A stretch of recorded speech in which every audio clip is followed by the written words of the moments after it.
Kremlin Coal Smashers may bagong setter. Hindi magpapaawat, sobrang lakas nila ngayon. Kyle Negrito, ibang ko kaya. NX Led Chameleon, natalo ng Adamson. Grabe, natalo kaya ating pag-uusapan sa kanilang tune-up game na naganap. Chocomocho Flying Titans, grabe nasa Thailand pa rin. Habang papalapit ng PBL AFC 2026, grabe ang training nila doon.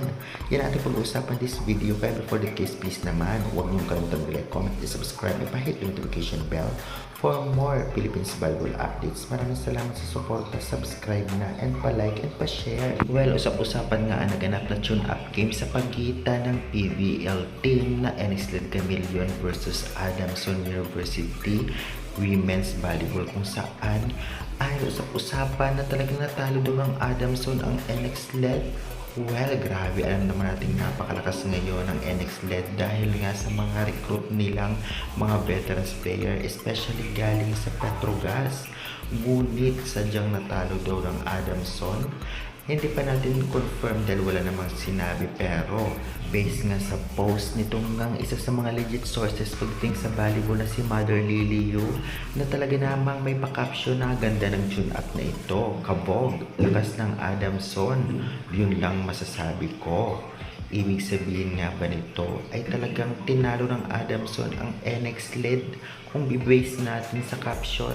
Well, hindi malabong mangyari yun dahil malakas talaga ang Adamson kahit na nakaraang conference sa UAAP. At syempre, itong ng NX Led ay talaga nagkakaroon pa lamang ngayon sa training ng talagang connection sa isa't isa. Kaya syempre, pag matagal na sila magsama, ay tiyak na makikita na nga natin ang connection nila at lalakas lalo ang NX Led.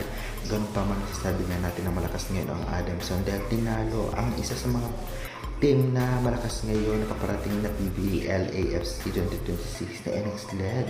Kaya good luck na lamang Adamson at NX Led. Anong sa inyo dito guys? Sa tingin nyo natalo talaga kayo ng Adamson ng NX Led? Pa-comment nga. Usap-usapan naman ngayon, naglaga na dagdagan na naman ng isang player daw. Itong ang Creamline, isang setter galing sa Petrogas na nagngangalang Donna Paralejas, isa sa mga setter na talagang magaling din. Magamit siya kaya siya sa Creamline. Ganoon nandiyan pa si Kyle Negrito at Giamon Guzman.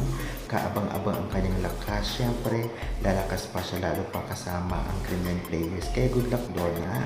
Samantalang Ribisco team na Chocomocho, sinusulit talaga ang kanilang training sa Thailand dahil hanggang ngayon andun pa sila. Yan ang latest update sa team na ito. Kaya naman syempre, lalo sila nagpapalakas sa paghahanda sa AFC 2026 sa PBL. Kaya good luck, Chocomocho.